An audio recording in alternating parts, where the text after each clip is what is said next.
Step by Step, 19 Essential Dharma Talks by Sayadaw Jotika. Note: the following 19 talks were delivered by Sayadaw Jotika in Australia in AD 2011. He is a Mogok meditation teacher, and his instructional Dharma talks were more detailed than others and quite systematic. I hope these talks can give practitioners some useful guidance in their practice. Talk 1: Sitting Meditation, on Ānāpāna Samādhi. To be able to practice in a balanced way, the yogi has to sit in a cross-legged posture. The waist and the body have to be straight. If the body is inclining forward, then the breath will not be full and will not get enough air. The mind will not become clear, leading to torpor and nodding.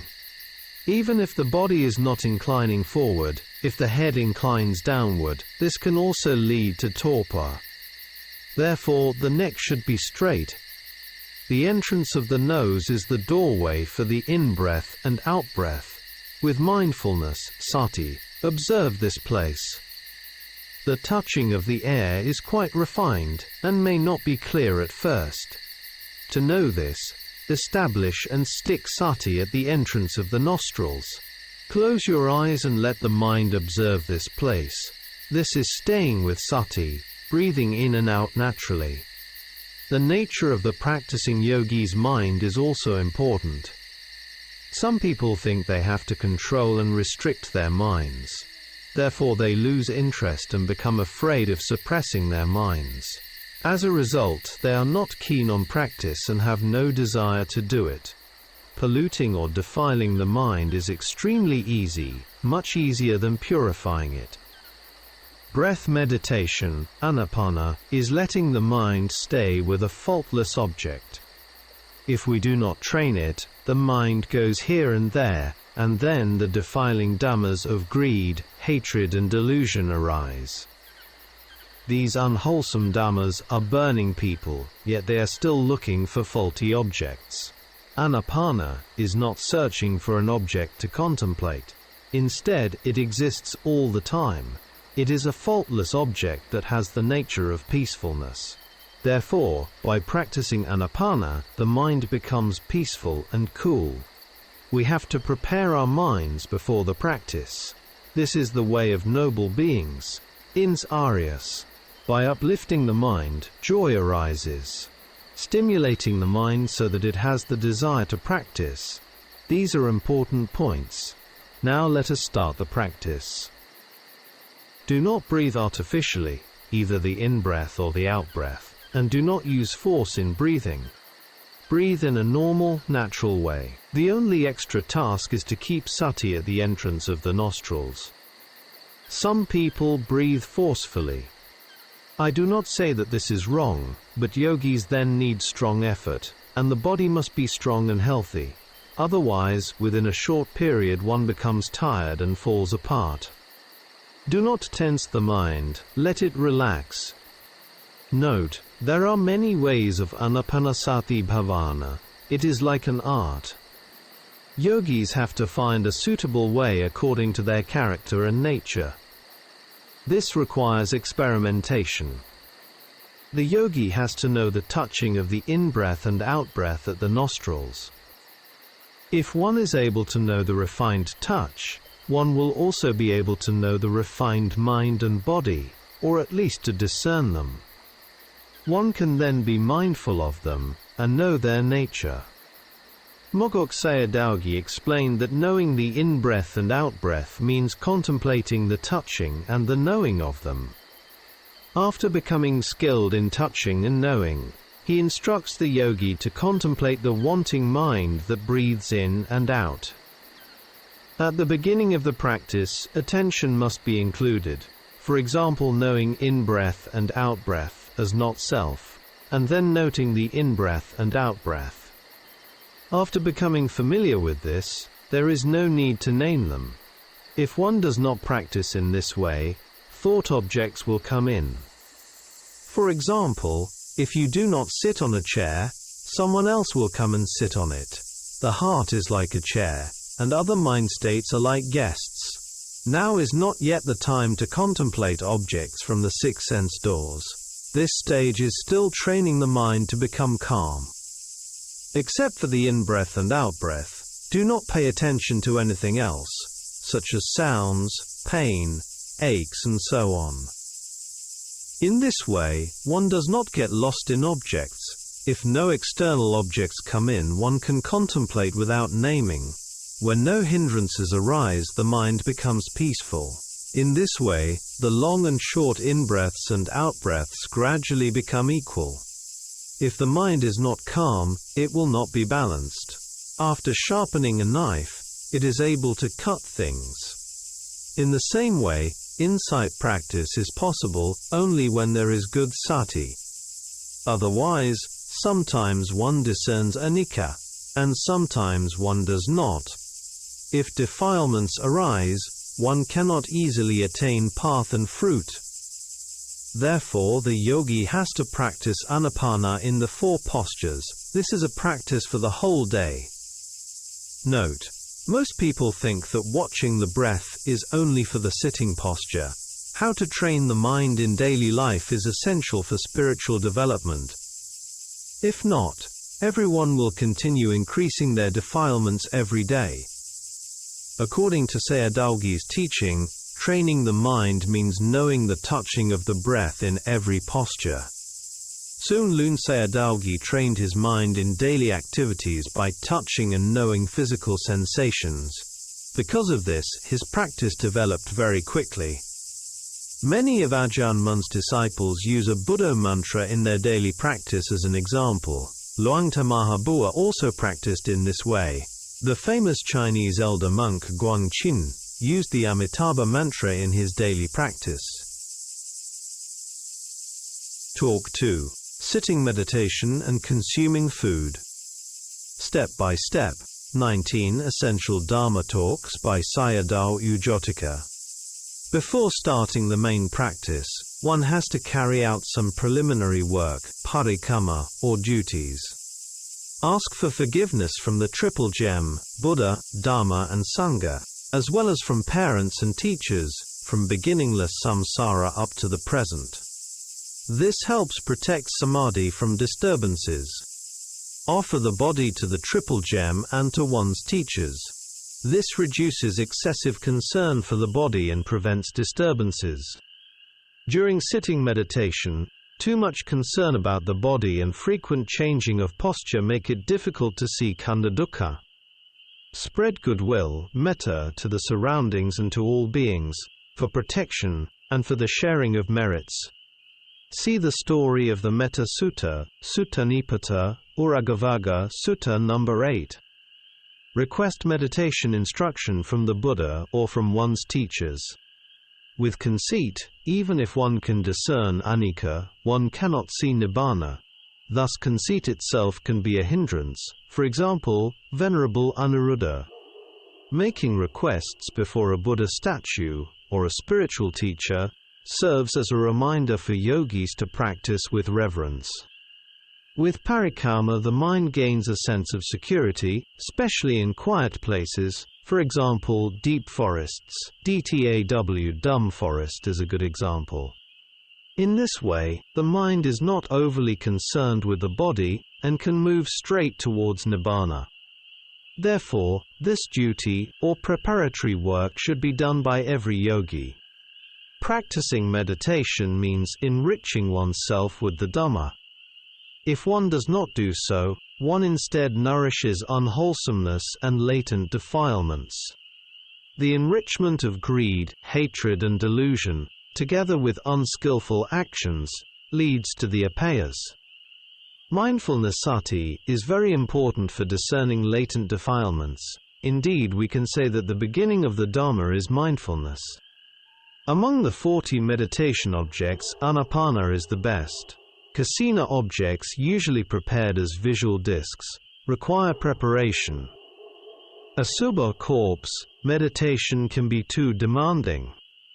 I once met a Western monk who practiced in Sri Lanka with corpses in a cave where human bodies were disposed of. He even took some color photographs of them. Ānāpāna, however, can be practiced anywhere and acquires more time rather than special conditions. Without special conditions, yogi gets more time for the practice. Some people think that Ānāpāna meditation is only related to the Buddha, the Aggasavakas, and the Mahasavakas. For example, Sāriputta, Mahakassapa, and others. They also teach people in this way. This is a commentary-based interpretation. The Buddha never taught people impossible things, such as the existence of a creator or creation. This is a problem of misinterpretation. As a result, some people gave up their practice. If there are differences, we must follow the suttas. If we do not try for ourselves, we should not speak blindly. To teach the Fusa method for a beginning yogi, Fusa means touching or contact, the same as phassa. Take a posture that you can maintain for a long time. The waist and body should be straight. If the head inclines downward, it leads to torpor. If one leans backward, it leads to agitation or fear, and the body becomes imbalanced. Let the mind watch at the entrance of the nostrils and breathe in a natural way. Observe the touching of the in-breath and out-breath at the nostrils. If you practice with desire and interest, the practice will develop. At the beginning of the practice, if there is no experience of attention and noting, laziness will arise, leading to nodding, or the mind will move toward external objects. Therefore, practice with faith and confidence. This is an important point. It will lead to success, otherwise one cannot succeed. Without enjoyment and interest in practice, development cannot occur, and one must change one's state of mind. Without a vigorous mind, one cannot succeed in worldly matters. The same applies to spiritual endeavor. It requires even more confidence and vigor. When you practice, the power of the mind must be accompanied by confidence and vigor in order to succeed. Practice with patience and endurance in relation to difficulties, restlessness, and inconveniences. When you have sati, you know the restless mind. Without mindfulness, you do not know what is happening, and this is delusion, moha. Pulling the mind back to the object is right effort, moti samavayama. For ordinary people, when they do a good and noble work or task, if they do not succeed 3 or 4 times, they usually give up. Noble persons, however, keep trying until they succeed. This is the difference between them. If you try again and again, it becomes right effort. In this way, sati and virya repeatedly pull the mind back to the object, and after some time the mind will settle down. How can something precious be achieved easily? You have to try many times. This is the meaning of bhavana, cultivation. To make a good knife, heating the iron and striking it only once is impossible. In Dhamma practice, it is even more difficult. Do not give up. Keep pulling the mind back to the nostrils. Do not lose mindfulness, otherwise it will lead to nodding. Many people do not know the nature of breathing from birth until death. To die without sati is delusion, moha or avijja, which leads to sankhara. Practice Ānāpāna with effort in the 4 postures: sitting, walking, standing, and lying down. Train continuously until you are able to do it naturally. Some people find it easier in studies and good memories due to their strong ability to concentrate. This is the power of Sati and Samādhi. In the Mahasi system, the mind is concentrated at the abdomen. In the Sayadaw system, at the middle of the head. This is not for Samādhi but for Vipassana contemplation after Samādhi has been established through Ānāpāna. Although the objects may differ, abdomen, middle of the head and so on, they all occur within oneself and are known directly, not through thinking. Seeing them in the present moment and knowing them as they are is jnana, knowledge. All of these are contemplations of the 4 great elements. The benefits of Ānāpāna are as follows. It leads to knowing the nature of mind and body. The in-breath and out-breath always exist. so mindfulness can continue without interruption. This can be regarded as one of the results of the WBU system. It occurs internally, not externally, enabling deeper understanding of the internal nature of the khandhas. It has no occupational hazard and can be practiced anywhere and at any time. For example, consider Buddhanusati, contemplation of the qualities of the Buddha. Would someone practice that in a toilet? Ānāpāna, however, can be practiced anywhere without limitation.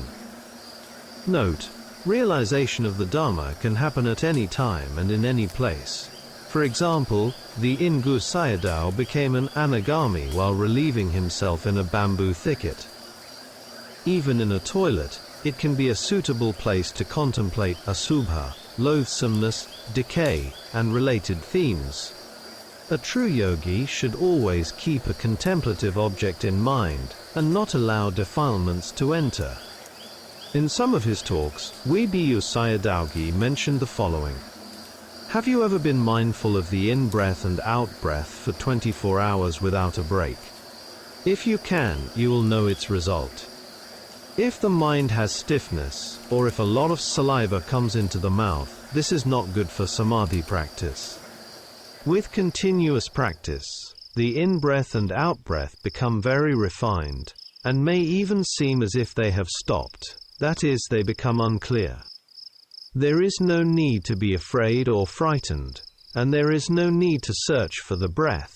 One should not breathe strongly in order to make it clearer. Simply collect the mind at the entrance of the nostrils, and observe. For example, if a train station has only one entrance, you only need to wait for the guests at that entrance.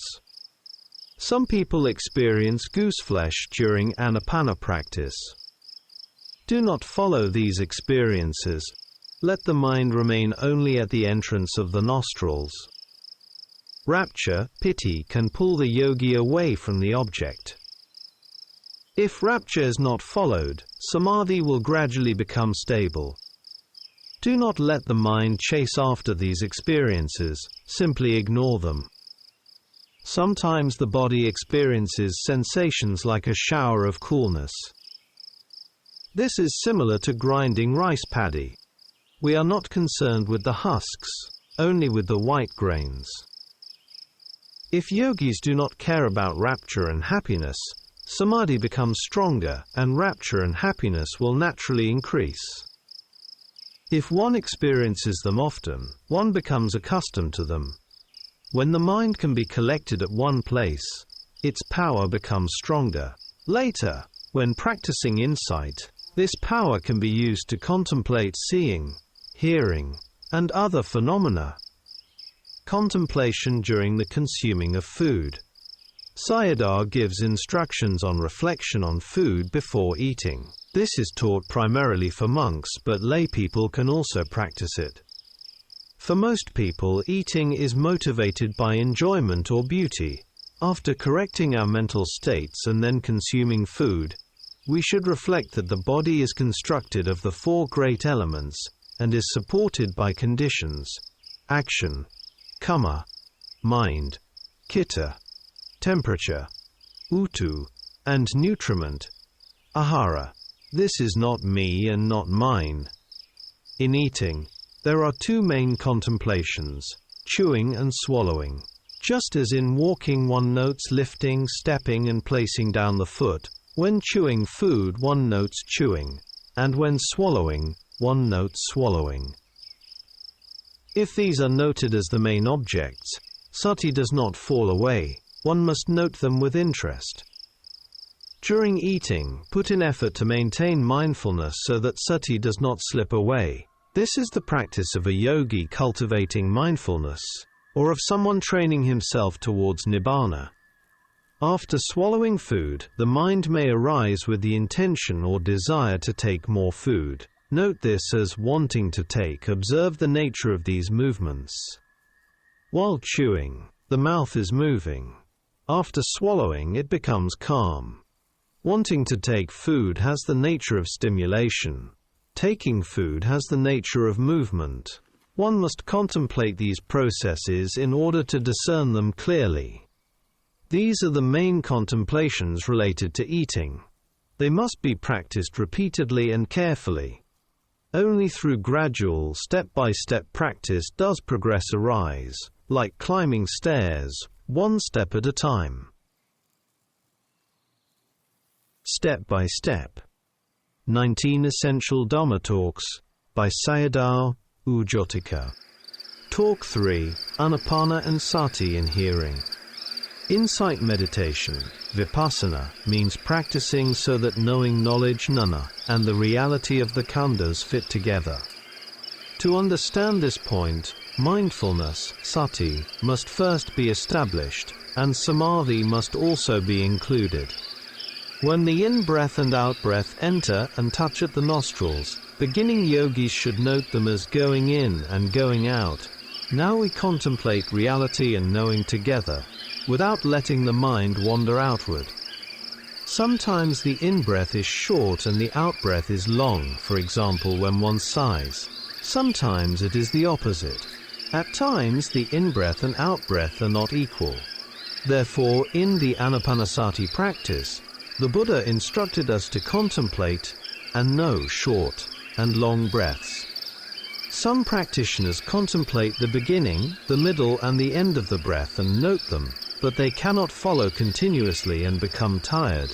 To know the beginning, middle and end means to know the whole breath, from the beginning through the middle to the end. This is knowing the breath exactly as it is, from the start of the in-breath to its end, and from the start of the out-breath to its end. Only when knowing and reality fit together precisely does the mind not go outward, because it is carefully attending to what is actually happening. Sayadaw often instructed practitioners to practice Ānāpāna for 15 or 20 minutes at the beginning of sitting meditation. This was mentioned in many of his daily talks for general listeners. For those practicing under his direct guidance at the center, the instructions might differ. See Sayadaw's short biography by Bhikkhu Uttamo, who practiced under his guidance at the center. Sayadaw instructed him to develop samadhi through Ānāpāna until it became stable. Even for those who have already discerned Anicca at the beginning of sitting, samadhi must still be established. This is a general principle at other times, but not at near death. There is no need to do samadhi, because there is no time for it. In many scriptures, when the Buddha visited monks who were ill or dying, he always taught them vipassana, insight meditation. At times of good health and in ordinary circumstances, however, people should calm the mind and purify it from the hindrances. It is like a knife. After sharpening it, one can cut things. Even if one has already discerned phenomena before, after re-establishing samadhi one can discern more clearly than before. If the mind moves away, pull it back to the object. If you bind a wild bull to a post, at first it will struggle, but after some time it will calm down. In the same way, with unshakable resolution and effort, sati becomes stable, and the mind calms down. Thus sati and virya develop into samadhi. At the beginning of practice, even the touching of the in-breath and out-breath is not clear. With practice it becomes clearer, and with further development it becomes very refined.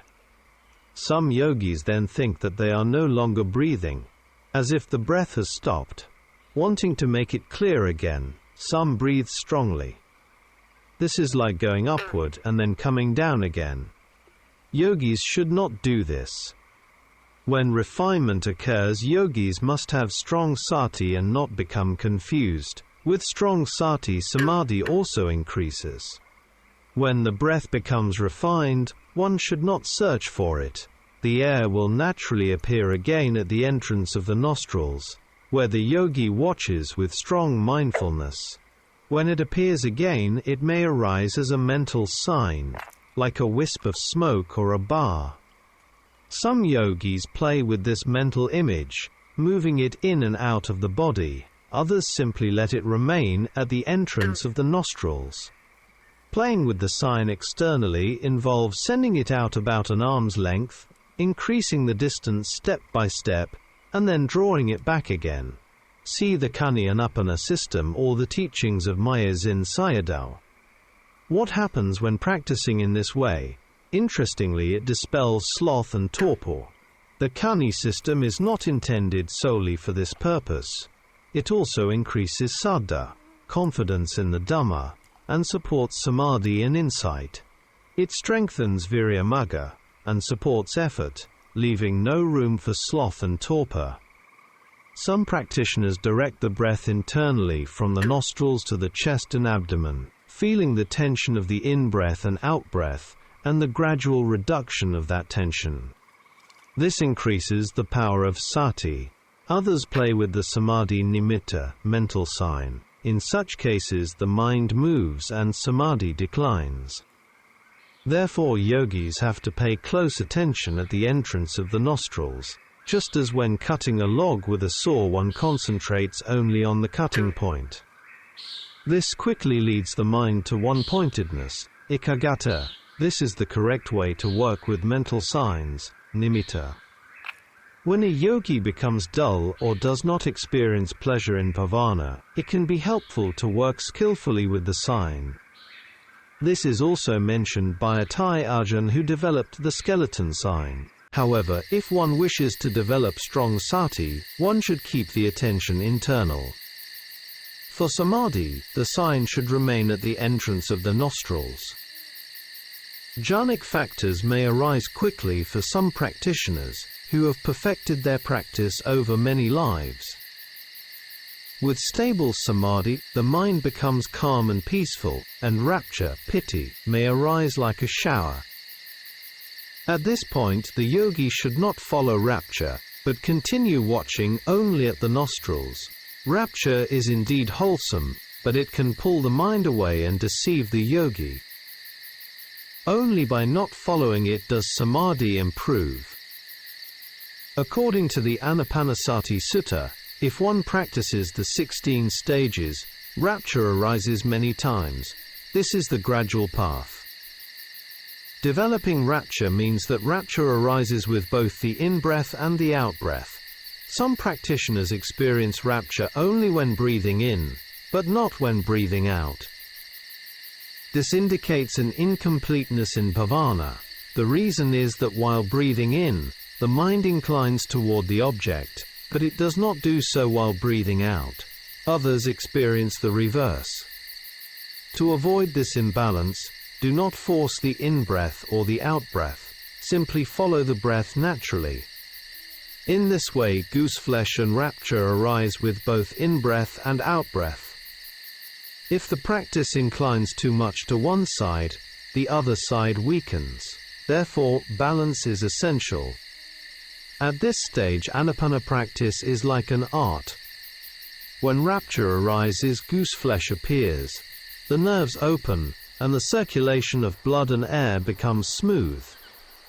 In Ajahn Thanissaro's breath meditation, he taught the balancing of breath energy throughout the whole body in order to establish samadhi.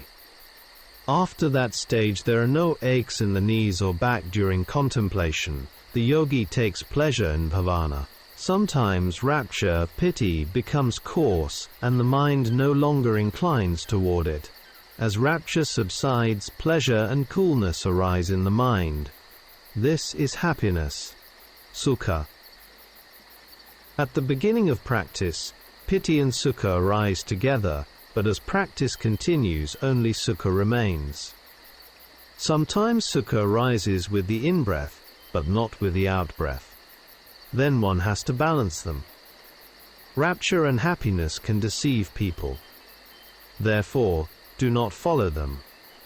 Instead, collect the mind at the entrance of the nostrils. Even though pleasure arises through the power of bhavana, it is important not to take delight in it and lose the object, that is the breath. This leads to stable samadhi at the nostrils. One has to practice in all four postures. In daily life, during free moments, one can practice Ānāpāna, for example, while waiting for a bus or riding on a bus. Watching the breath while counting is a skillful use of time. Other supports can also be used, such as a mantra, Buddho, or simple observation of the breath. Counting can be practiced as follows: 1 1, 2 2, 3 3, and so on, up to 5 5. Then start again from 1 1, 2 2, up to 6 6 7 7, and gradually increase up to 10 10. During counting from 1 1 to 10 10, if the mind stays with the object, the yogi completes one round. If a mistake is made, one should return to 1 1 and begin again. Note, this way of counting the breath is used in the kanai system to develop a light nimitta, mental sign. This method is also suitable when using rosary beads. With more counting rounds, confidence, saddha, increases. In this way, one not only maintains sati but also applies careful attention to the object. Some people use very simple counting, such as 1 to 10, 1 to 10. This is easy, but because it is easy, they may not take it seriously. The first method emphasizes keeping the object firmly when the mind tends to move away. Concern about losing the object encourages stronger mindfulness. Although it is more difficult, it requires greater care with sati, and as a result mindfulness becomes stronger. There are 3 factors involved in this practice. These are being mindful of the air, touching and knowing it. Maintaining awareness of the counting, for example 1 1 2 2. Taking care not to miss the rounds of counting, such as 1 to 6, 1 to 7, and so on. This method causes the hindrances to fall away quickly. One has to practice with firm resolution, adhitthana, deciding in advance how many rounds to complete. For example, 500 rounds or 1,000 rounds. This leads to samadhi quickly. If a yogi misses a round, they cannot continue that count and must begin again from the start. Therefore, they must be very careful. To fulfill the resolution, the firm standpoint, one must apply great care and mindfulness. In a short period, this develops samadhi. Note, some yogis who have experienced the Kani system have reported records of this practice, and these seem to support this point. If one is skilled in Ānāpāna practice, one can use rapture, piti, according to one's intention, directing it to any part of the body.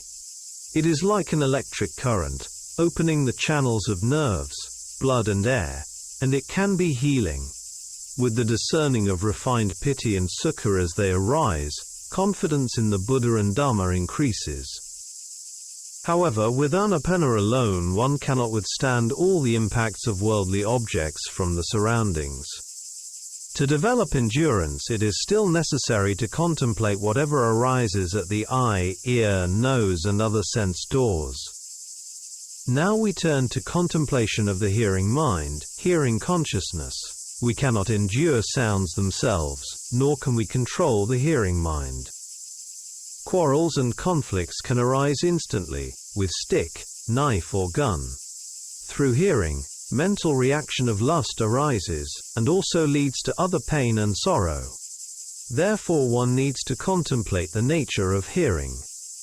Ānāpāna is the stage of establishing mindfulness, sati. Contemplating phenomena in turn through the 6 sense doors is the stage of Satipaṭṭhānas. Hearing consciousness arises due to causes. These are sound, the ear, space, and attention. Hearing arises dependent on these 4 factors. If there is no attention, one does not hear, or the sound is not clear. In an airtight room one cannot hear sounds. If someone is deaf, there is no hearing. Thus, hearing is a result of conditions. Therefore, hearing is a phenomenon of cause and effect. It does not happen by itself, nor is it created by a permanent God. It does not exist beforehand. Sayadaw Jotika instructed yogis to contemplate where hearing arises, at the ear, and not to follow the sound. If one contemplates by following the sound, one may also discern Anicca, but Sakkaya Ditthi, personality view can arise in the mind. The Buddha taught the practice of Satipaṭṭhāna by contemplating both internal and external phenomena. However, before becoming a stream enterer, yogis should emphasize internal contemplation. When practice matures, there is no problem. Do not take hearing as me or mine, and do not frame it as I hear. This leads to wrong view based on identity. Instead, do not differentiate sounds as praise or blame. Simply note hearing as impermanent, Anicca, or note it as hearing consciousness. With improper attention, ayoniso manasikara, defilements enter the mind. For example, taking pleasure in a woman's or a man's voice can give rise to lust, raga. If one cannot stop this, return to the nostrils, and then attend to sounds again, in turn. This is training in hearing, not yet insight contemplation. It is an exercise of the ear door. It is like studying rather than taking an examination. When hearing arises, note it until it stops, and after it stops, return to the in-breath and out-breath. The yogi should not try to stop the sound. If one does not know what to do, delusion enters the mind. Sometimes yogis even anticipate sounds to arise, especially music or attractive voices. Here I am correcting common mistakes that often occur among practitioners. This stage is training in mindfulness. Note: we should read a sutta in the Salayatana Samyutta and contemplate how we use the 6 sense doors in daily life in the modern world. This is Sutta number 235, the exposition on burning. From this, we can understand why so many problems and so much suffering arise continuously, from the family level to the international level. Step by step. 19 Essential Dhamma Talks by Sayadaw Jotika. Talk 4, Sati on Seeing and Hearing, with Eating. According to the exhortation Ovada of Sayadaw, the beginning of vipassana starts from Ānāpāna. At the beginning of sitting meditation, one practices Ānāpāna for 15 or 20 minutes. When the hindrances are absent, the mind becomes purified. Otherwise, the mind is overwhelmed by lobha, dosa, and moha, and it is not easy to practice insight for a long time. If the mind becomes clear, calm, and happy, one can practice for longer. Do not tense the mind or practice with excessive force, practice with confidence. Contemplating the rising and falling of the abdomen, the Mahasi system, does not mean seeing the abdomen. It means knowing the pressure and movement of the air. In the same way, Ānāpāna is not about seeing the air coming in and out, but about knowing the touching and the knowing at the entrance of the nostrils. If one contemplates at the top of the head, one knows movements, sensations, warmth and coolness. Wherever one contemplates, the main point is training the mind to have stable sati. With experience, one comes to know the desire to breathe mind. This moment is very brief, and at the beginning is not easy to contemplate. Therefore, one should collect the mind at the entrance of the nostrils, where the touching is clearer and lasts longer. When sati becomes strong, one can begin to contemplate Satipaṭṭhāna, that is, phenomena arising from the 6 sense doors.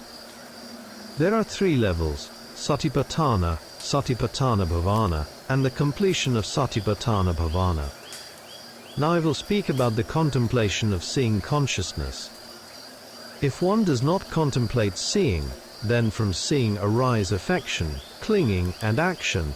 This is the linking of the dependent arising, paticca samuppada process. To deal with seeing, it is necessary to know the arising of seeing consciousness. If one does not know its arising, one cannot know its cessation. Therefore, contemplate seeing at the eye.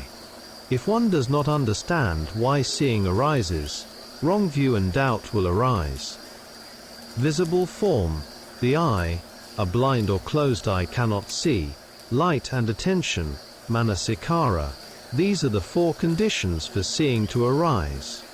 Seeing does not exist beforehand, it does not arise by itself, nor is it created by a permanent God. It arises now due to conditions. When one discerns these causes, contemplation becomes knowledge of conditions relating to mind and matter.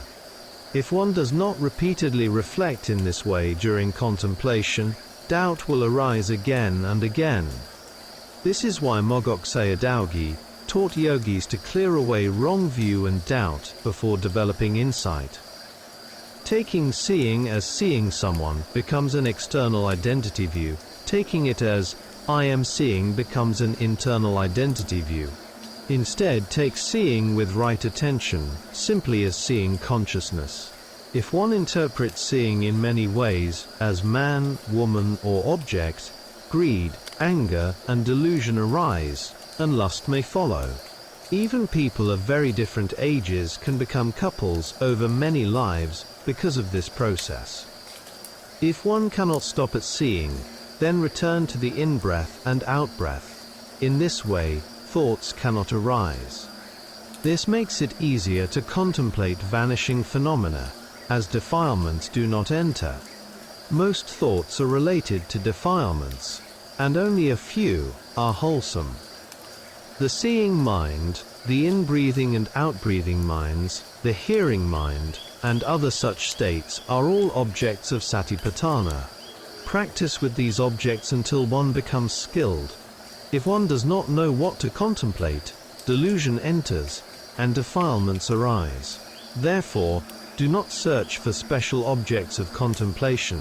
Simply contemplate whatever phenomenon arises. Greed and anger are easy to recognize, but the arising of delusion is difficult to know.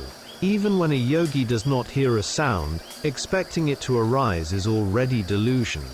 In such cases, one should return to contemplating the in-breath and out-breath, which always exist. Whatever happens, contemplate whatever arises, but no contemplation is affecting the practice, for example releasing air out from the bottom. Whoever is able to contemplate whatever arises in the body, wherever they live or stay, will find that contemplation is not difficult, even in a big city. There is no need to run away or search for special places.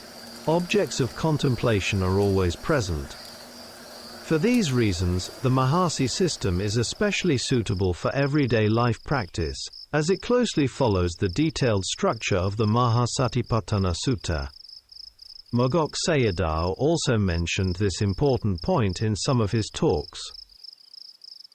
The main obstacle in practice is delusion or ignorance. Because of delusion, craving, tanha, arises, leading to greed, lobha, and aversion, dosa. Therefore, do not take pleasure in samadhi, based only on the in-breath and out-breath. There have been many people who suffered because they were unable to contemplate their seeing and hearing. We can read many such stories in the suttas and Jataka tales, and we can also observe this in our surroundings and daily lives. Do not let sati fall away. This is the main point in practice. Without mindfulness, one cannot discern the arising of phenomena, nor their vanishing. If samadhi becomes excessive, sudden loud sounds may lead to fright. Therefore, samadhi and virya must be kept in balance. Sounds can become a hindrance to the development of samadhi. Now, regarding the consuming of food, I will explain how to reflect for people who have strong craving for food. This teaching refers to the story of parents and their baby boy in the desert, found in the Ahara Sutta of the Nidana Samyutta, Sutta number 63, 3, commonly known as the Sun's Flesh Sutta. This is an important sutta that every person should know. This sutta explains the four kinds of nutriment necessary for the maintenance of beings: edible food, contact, phassa, mental volition, cetana, and consciousness. The sight of food, its color, shape, and appearance, can give rise to greed and anger. In the Vesantara Jataka, number 547, Devadatta, in a past life as a Brahmin, overeaten food he could not digest and died on the spot. This illustrates the danger of craving and lack of mindful reflection. Some years ago in Maimayo City, Upper Burma, a village man killed his wife on the spot at the dining table by striking her head with firewood. This happened because he did not see the chilies dish on the table. Therefore, yogis must contemplate the seeing of food.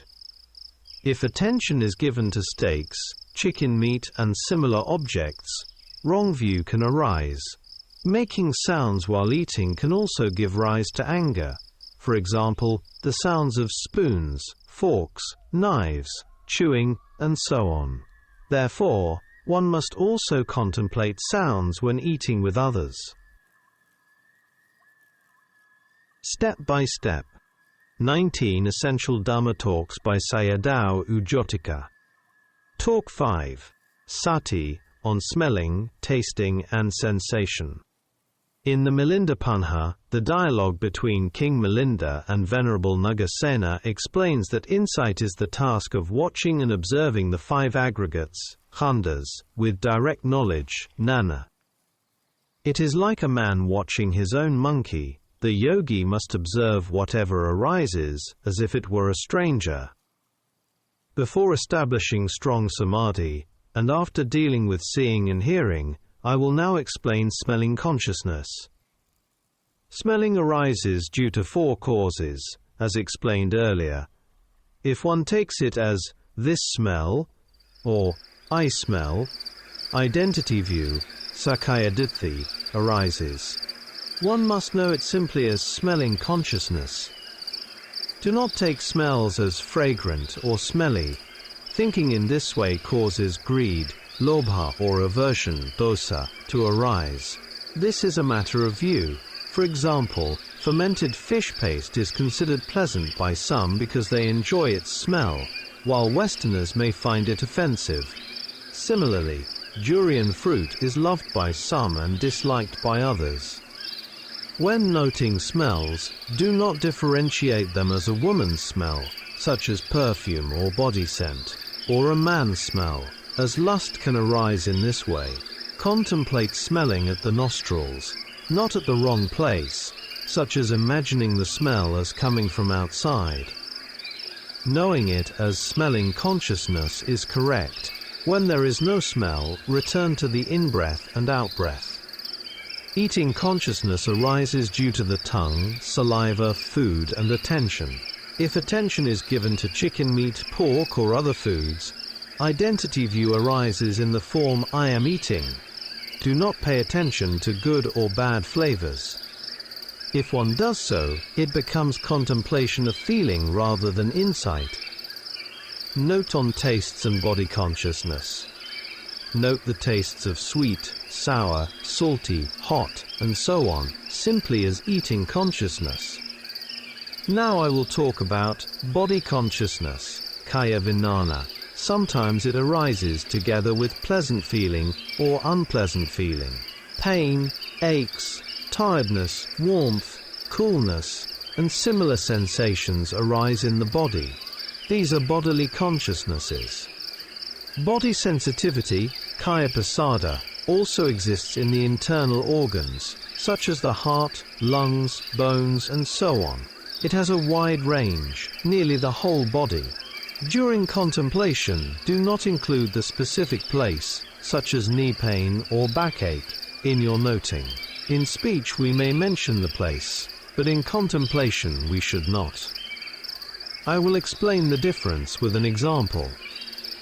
If pain arises in the left chest, one may become frightened, thinking of heart disease.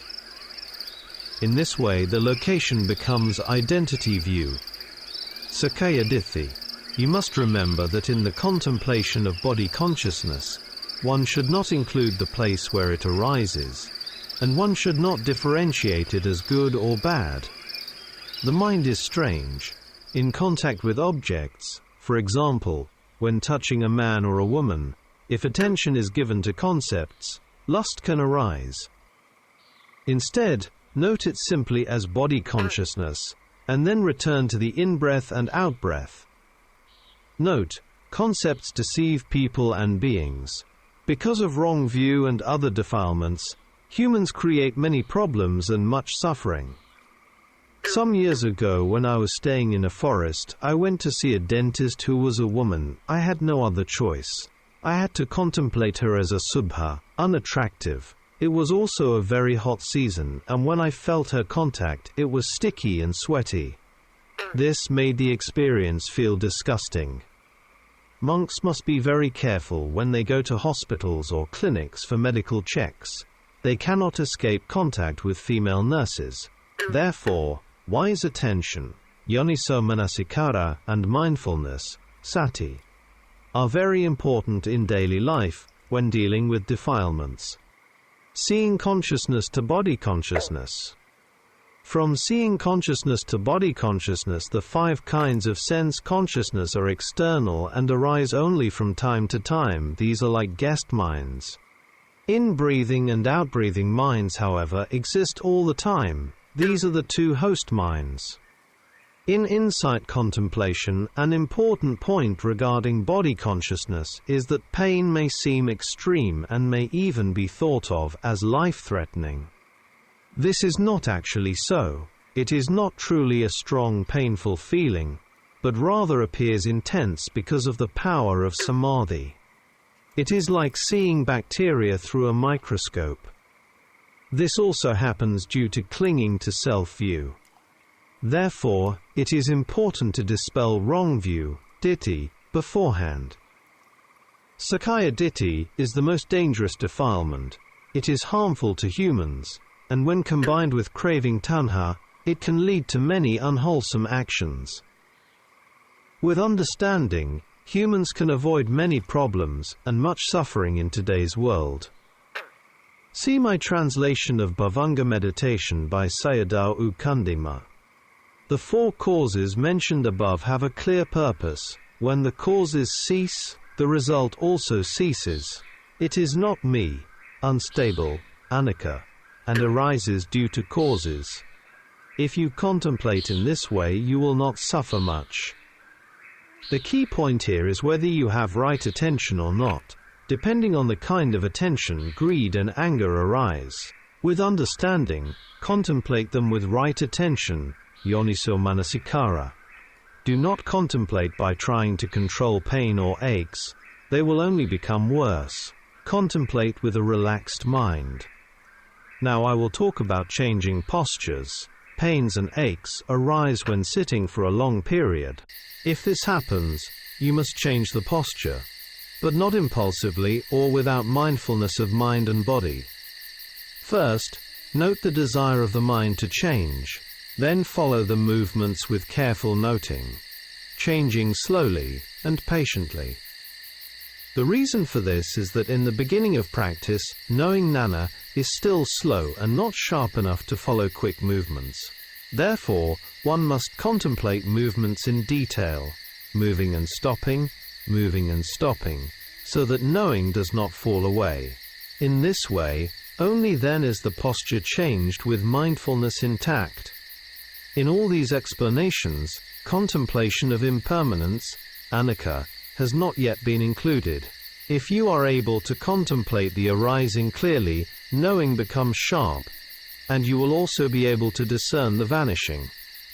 By following whatever is arising in oneself and observing it carefully, one does not yet see the arising and falling impermanence, Anicca. Without knowing the truth of suffering, dukkha, yet one should not force it to happen, as that will disturb the practice. On the first day we established mindfulness, Sati, through Ānāpāna. We had only one task, and the practice was easy and gentle. Now we contemplate the arising phenomena of the 5 sense doors. With many notings, the practice becomes more demanding, but knowledge, jnana, develops. Step by step. 19 Essential Dhamma Talks by Sayadaw Jotika. Talk 6, Seeing, Hearing, Smelling, Tasting, Bodily Sensation, and the Three Governing Principles, Adipati. Here I omit the last of the four Adipati and mention only three. This teaching can be found in the Anguttara Nikaya, Book of the Threes, Sutta number 4010. First, develop Sati through Ānāpāna. After that, contemplate whatever arises, seeing, hearing, smelling, tasting and touching, as I explained yesterday. Now I will continue talking about body consciousness. In Mogok Sayadaw's usage, itching, pleasant sensations and unpleasant sensations are all body consciousness. Whatever arises in the body should be noted simply as body consciousness. It is not limited to the skin only, but also includes all internal organs and other bodily parts. There are several important points to remember. 1. Do not include the location. For example, when pain or aching arises, note it simply as body consciousness, without including the place, e.g., chest pain. 2. Do not contemplate it as a feeling of good or bad at this stage. This is not contemplation of Vedana, it is contemplation of consciousness only. 3. Do not pay attention to the object of contact. For example, if the contact involves a man or a woman, identity view and lust may arise. 4. Do not think about why it happened. Instead, contemplate that the result arises due to causes. This is right attention.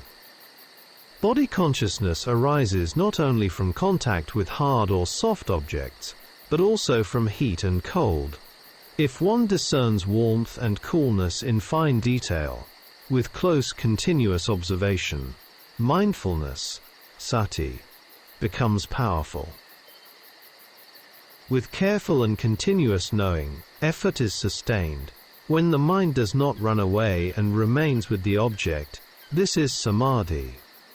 Knowing these arising phenomena simply as mental phenomena is right view, Samadhi. When combined, this becomes Satipaṭṭhāna.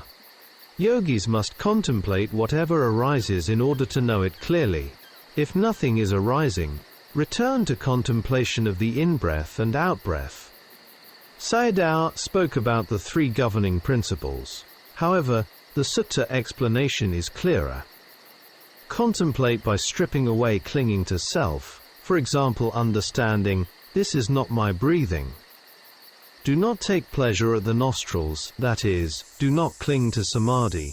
Contemplate in turn whatever arises from the six sense doors.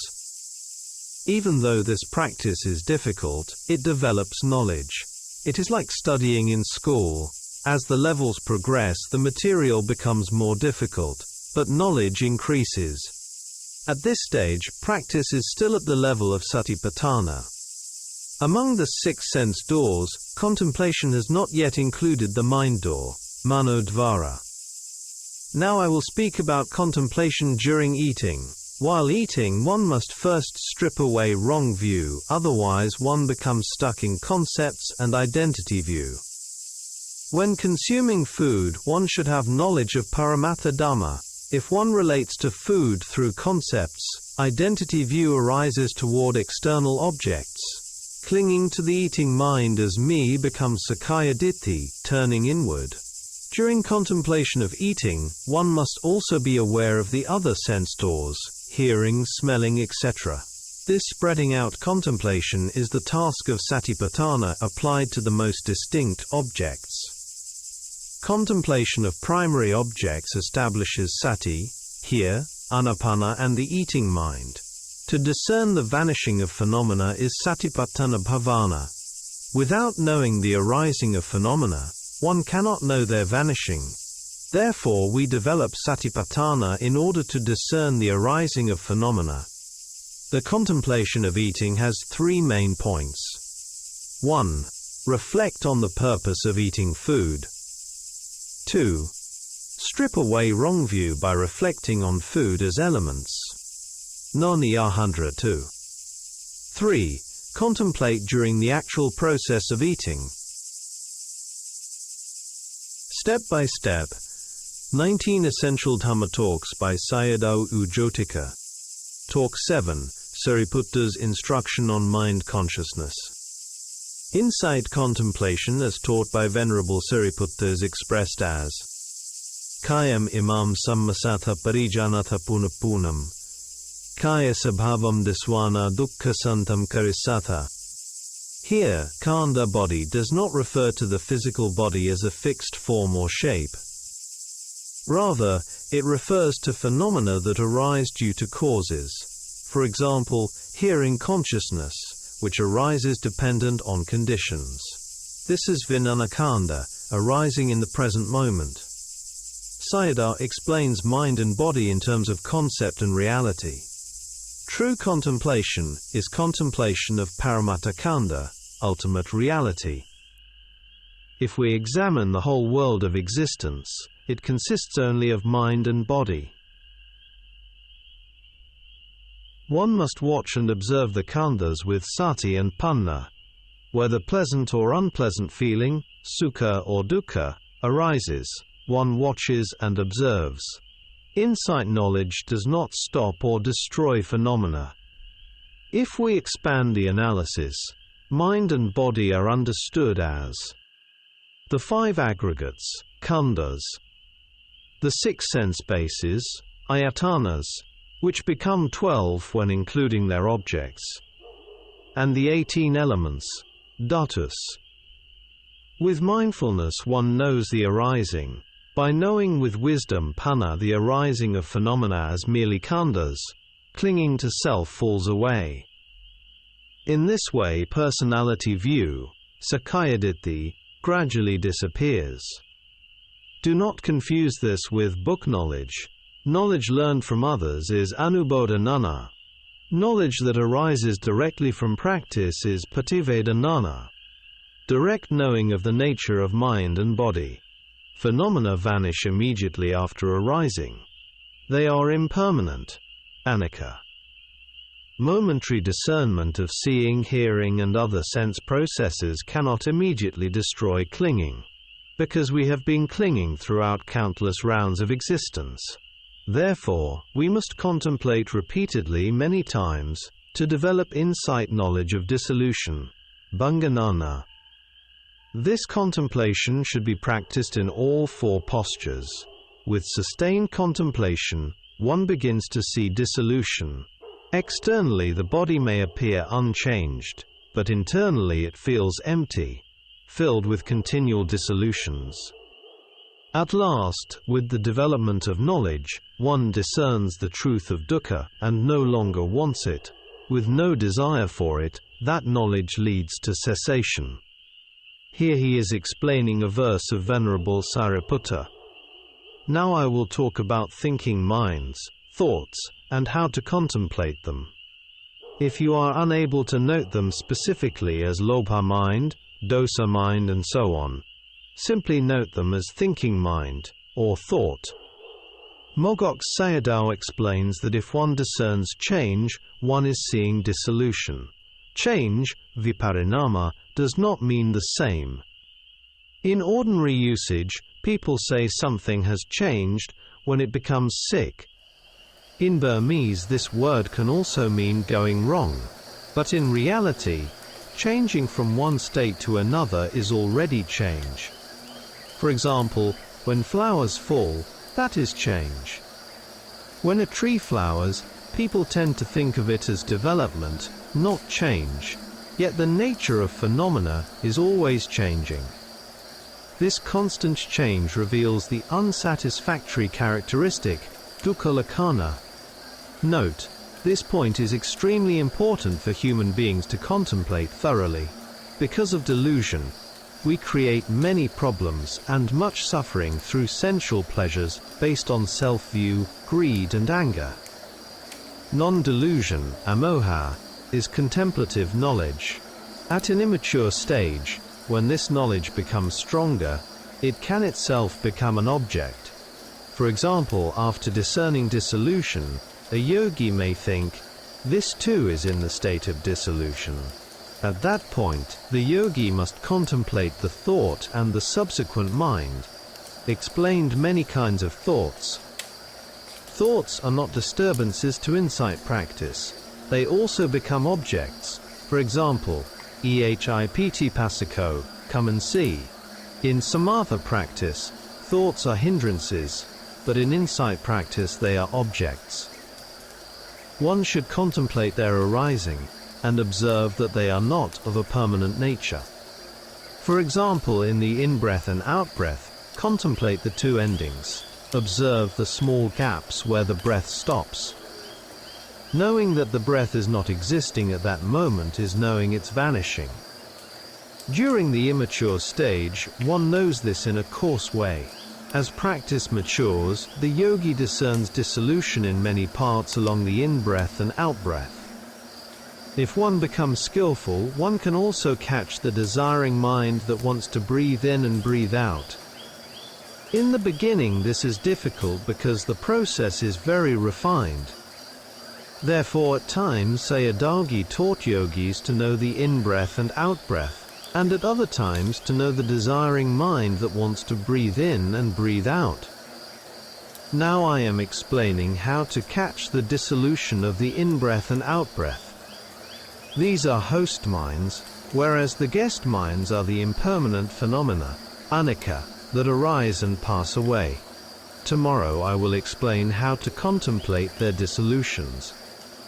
He then gives a lecture on eating. Contemplation of the eating mind is a costly contemplation, because it involves money and preparation, whereas seeing, hearing, and so on do not. Moreover, eating does not occur frequently. It only happens while consuming food.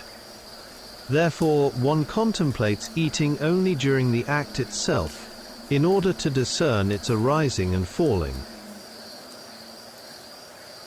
Step by Step. 19 Essential Dhamma Talks by Sayadaw Jotika. Talk 8. Observing Anicca from the Six Sense Doors. Sayadaw says that looking at one's own death is insight. Kamic death, the end of a life, cannot be seen. But now there is knowledge, jnana, of death. So one can see one's own death in the present. For example, you can now discern with knowledge that a speaking sound, after being heard, no longer exists. If one truly dies, one cannot see it. When many deaths converge together, this becomes what is called the Great Death. If you want to be freed from the Great Death, you must make effort to be freed from the small deaths, that is, from Anicca. These words have profound meaning and correspond to the dependent arising (DA) process. To see and discern these small deaths requires effort, mindfulness, Sati, and contemplation with wisdom, Panna. After seeing the small deaths, one will see Nibbana, which is freedom from the Great Death. The Buddha taught that Ānāpāna has 16 stages. It is suitable for people practicing in forests and mountains. After establishing Samādhi, and as Sakkaya Ditthi, self-identity view, falls away, one should then contemplate whatever arises at the six sense doors, seeing, hearing, and so forth, as they occur. After Samādhi becomes more refined, observe seeing, hearing, and other phenomena in terms of their non-sameness, noting them in detail. If the noting mind becomes so close that it is no longer able to note them as seeing, hearing, and so on, then at that time simply continue with knowing only. How far must one contemplate in Satipaṭṭhāna, that is, contemplation of arising phenomena? One must contemplate until the khandhas disappear in one's knowledge. Some people think that only the lower body or upper body disappears, but this is not correct. Before the compactness, jhāna, of the body disappears, the contemplative mind experiences wide gaps. Therefore, yogis still know the existence of the body. It is like two rows of fences or trees in a garden. When they are far apart, you can see through to the other side. When they are too close together, you cannot see through them. In the same way, there is no time to attend to individual arising phenomena, because the yogi sees the mind series one by one, continuously, in rapid succession. For example, with knee pain. Before, the concept of knee seemed clearly present. Now one cannot attend to it in that way. The knee seems to have disappeared. People sitting nearby may still see the knee, but in the yogi's mind it has disappeared. This is similar to the nature of jhana, but occurring in a different dimension. Some may think they are floating in the air. Yogis should not take this as real, nor should they open their eyes to check or touch the floor with their hands. The yogi contemplates form, rupa, by seeing one's own forms, not the external world, and contemplates mind by seeing one's own minds. At that time, sakkaya ditthi, self-identity view, falls away. However, this level is still within Satipaṭṭhāna. One must then climb to bhavana, Satipaṭṭhāna bhavana. At this stage, phenomena are not seen as me, but only as minds arising in series. This is the state of a small stream enterer, Ānāpāna, the discernment of mind and matter conditionally. If one discerns this directly, one will never forget this view. Therefore, such a yogi will not fall into woeful existences, ipayas, for 1 or 2 lives. This knowledge does not come from books or from others. It comes from direct practice, by using the khandhas themselves, and by establishing sati and samadhi. Let us continue to observe the mind series, whether it is stable or not. Before, we took these khandhas as my khandhas. Now, clinging to self falls away, and there is only seeing phenomena as khandhas. Yesterday I taught the contemplation of the rising and falling of the in-breath and out-breath.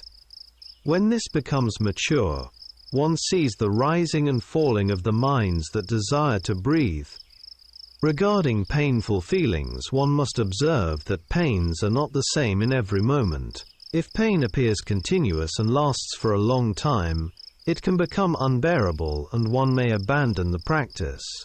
Only by discerning non-sameness can one see the rising and falling, Anicca. Step by Step. 19 Essential Dhamma Talks by Sayadaw Jotika.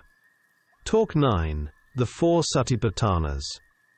There is also an interpretation of contemplation of Dhamma, Dhammanopasana, as contemplation without differentiation between mind and matter, simply contemplating the arising phenomena. Here, Dhamma means all phenomena. He explains the 4 Satipaṭṭhānas and their relationship to human character. Sayadaw taught that a yogi may contemplate any one of the 4 Satipaṭṭhānas, according to one's preference and temperament.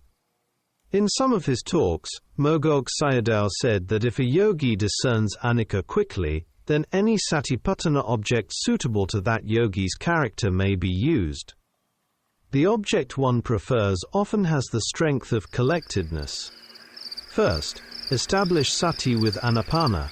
After that, contemplate whatever arises from the 6 sense doors. Then contemplate the rising and falling of the in-breath and out-breath. Today, contemplate the rising and falling of all dhammas. According to the teaching Dāsana, 3 sub-moments are mentioned: arising, presence, and dissolution.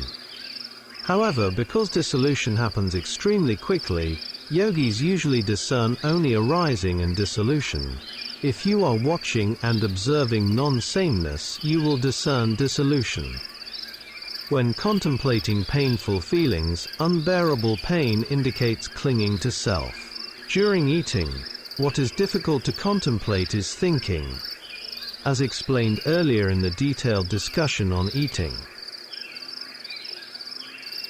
Step by Step. 19 Essential Dhamma Talks by Sayadaw Jotika. Talk 10, on Insight Knowledges. Sayadaw explains the verse composed by Mogok Sayadaw. This verse appears in a sutta that explains the 5 factors for realization: strong faith, good health, practice with a straightforward mind, diligent practice, and discernment of Anicca. One must have confidence in the Buddha, Dhamma and Sangha, and also confidence in karma and its results. One should avoid unskillful actions, unwholesome and harmful deeds, and cultivate skillful actions, such as dana, sila and kagha, which greatly support samadhi. I would like to mention how Sayadaw himself practiced at his place. During periods of practice, whoever came to see him, he would not receive them. He followed a very disciplined routine. Some disciples mentioned that Sayadaw never used a clock, yet whatever he did according to his timetable was always very accurate. Do not try to make arising and dissolution happen by yourself. If samadhi has strength, the inclination of the mind can shape experience according to desire. For example, wanting rapture to arise. This should not be done. Here I would like to present Yu San Luin's experience when he was practicing at Ubakin Meditation Center. Practicing Ānāpāna Sati, on the third day he reached Upacara Samadhi. The 5 jhanic factors arose, and all his bodily pains disappeared. It was August, during a season of heavy rain. He did not bring an umbrella. The yogi's dwelling, Dhammasala, and the eating place were about 100 yards apart. He decided to make an experiment. At that time he was in a strong samadhi state and made an assertion of truth, Sakakirya. I did not bring an umbrella. May this truth cause the rain to stop for a while. Instantly the rain stopped. He ran to his cell, and after arriving, the rain began again. At first, he thought it might be coincidence, but for 10 days, it happened repeatedly. Each time he made the assertion of truth. You must contemplate these experiences as a stranger, without identification. In the initial stage, the yogi discerns both arising and dissolution. With the development of jnana, insight knowledge deepens progressively. There is no attention to arising. Instead, attention rests only on dissolution, seeing it clearly. This is the knowledge of dissolution, bhanga jnana. Pain and ache exist only as subhava phenomena, known merely as momentary events, like brief flashes. At first, bodily form is still perceived. Later, only the nature of dissolution remains. The mind no longer goes out toward objects of form. As dissolutions become more frequent, fear may arise, and phenomena are perceived as dangerous. This is the knowledge of fearfulness, bhaya-jnana. Seeing dissolution clearly is knowing the essenceless nature of things. Later, one becomes weary of the dissolutions. Some people mistakenly take this weariness to be toward external objects or family members.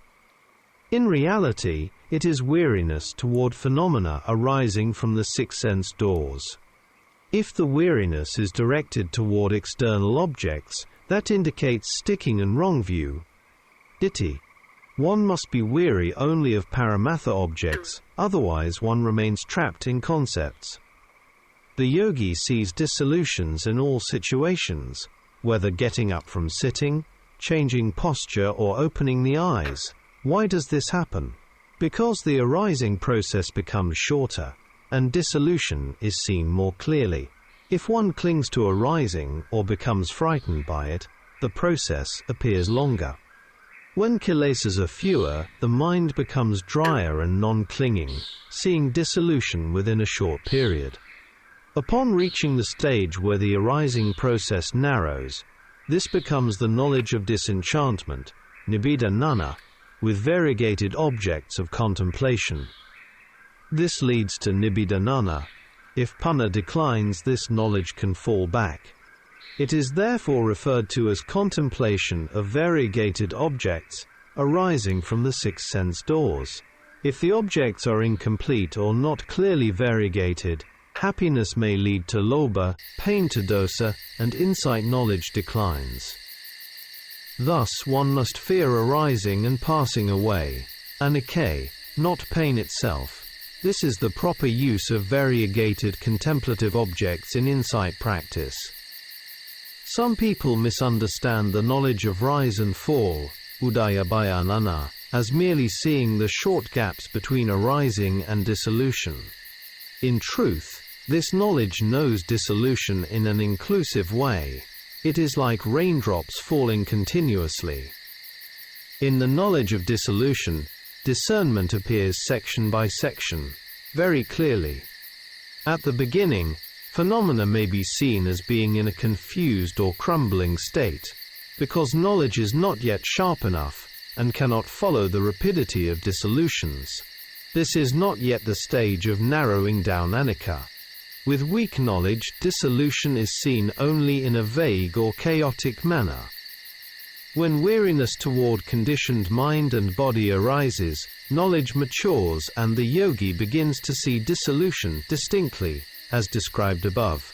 These 2 points are important, because some yogis mistakenly take this immature knowledge to be mature realization.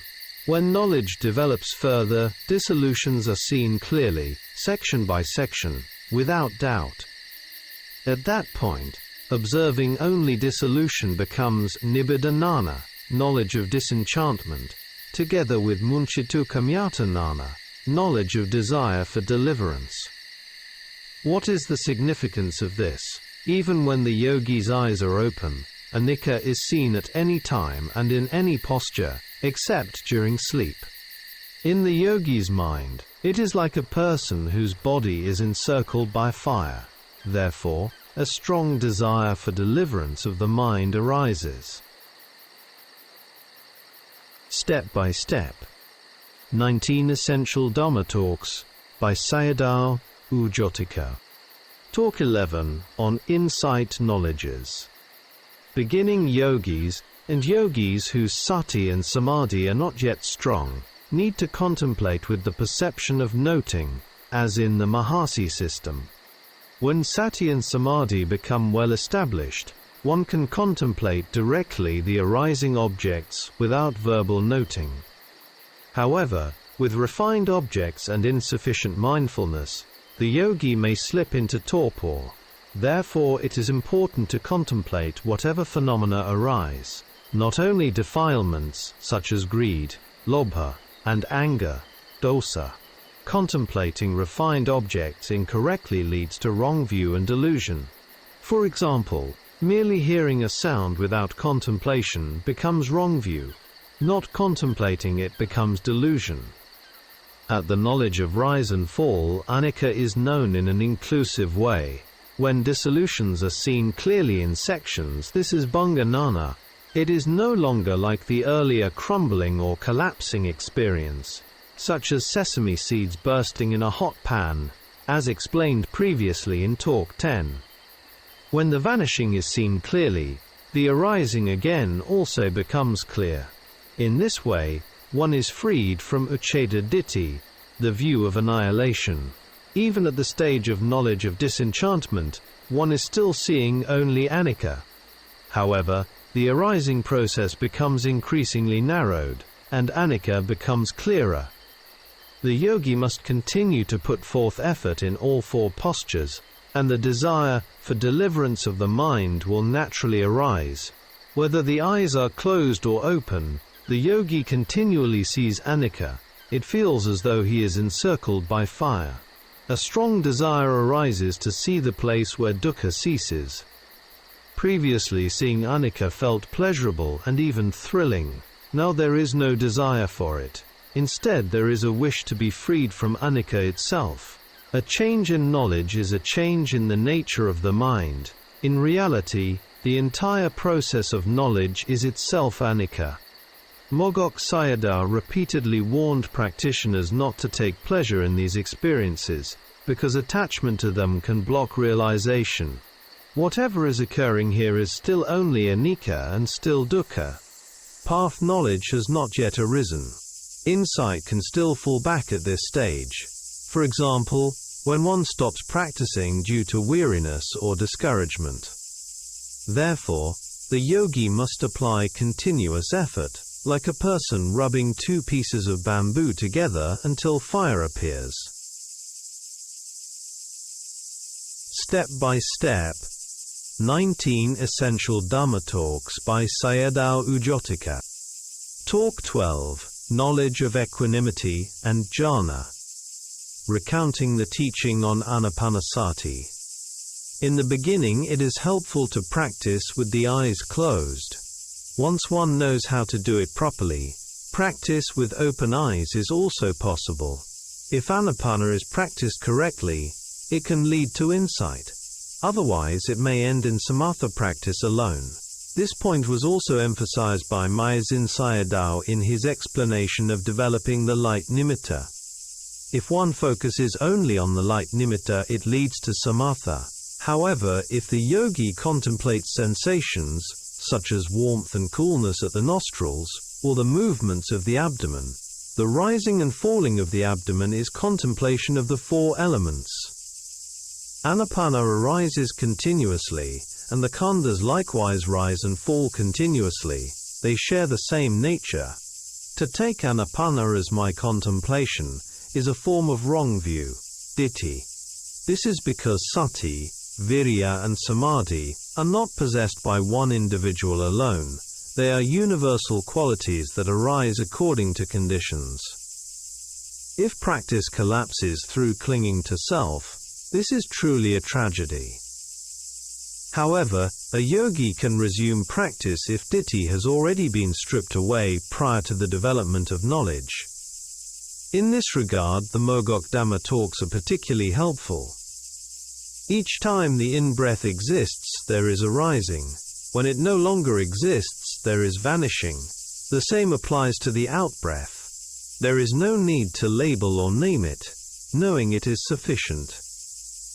If no object arises from the six sense doors, the yogi should contemplate the rising and falling of the in and out breaths. Otherwise, the practice will revert to samatha. There are two modes of contemplation. Contemplating objects arising from the six sense doors, relying on sati.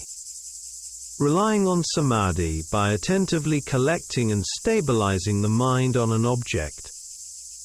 Some ask whether, when pain is present and a sound is heard, one should turn to contemplate the sound instead. The answer is yes, if hearing is more distinctive at that moment. This is not a matter of searching for an object. When there is no pain, but hearing arises, contemplation naturally occurs in the present moment. Collected contemplation with samadhi power means, for example, contemplating pain at the painful spot until it falls away, without turning toward other objects that may arise. This requires strong sati and virya, and great care. One must not contemplate with the desire for the pain to disappear. Otherwise, kilesa will intrude. When samadhi is collected upon non-sameness objects, that is, changing phenomena such as pain, the yogi discerns their rising and falling. Pain does not arise as a single mass, but as a series of aching blips, moment by moment. At first, Anicca is seen only inclusively, not yet with sharp distinction.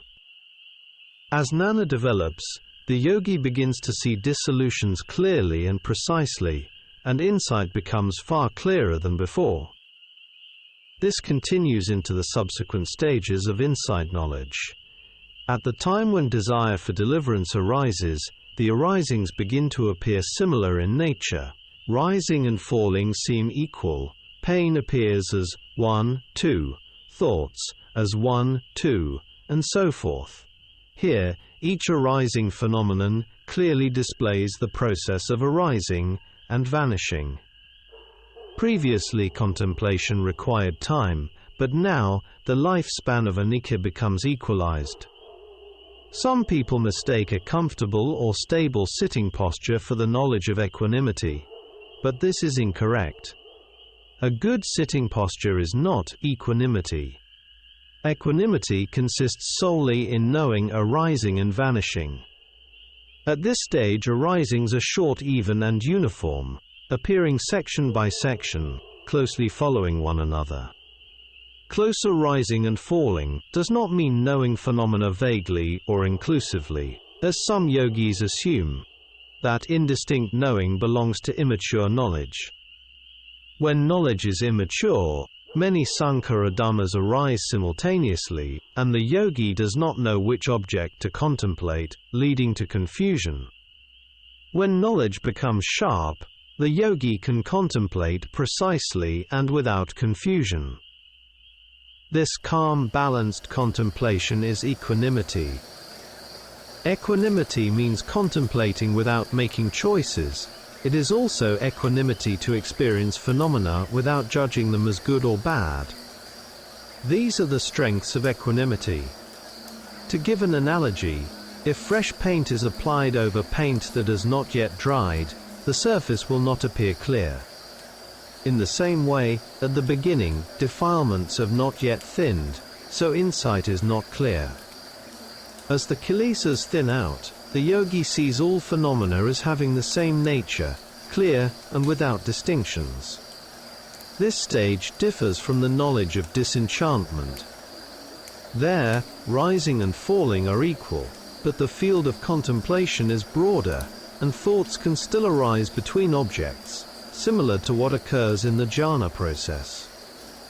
At this time gooseflesh may arise, and happiness may also appear. With each contemplation the mind feels cool and refreshed. If such factors arise at this stage, they are to be understood as factors of enlightenment, not as corruptions of insight. These are not the same kinds of rapture piti as those experienced at the beginning when seeing Anicca. In the early stage, before clear discernment, a glossy or bright appearance of Anicca may arise and lead to rapture. Now, however, rapture arises from discerning the truth of dukkha. This rapture is born from contemplation of truth, not from delight in appearance.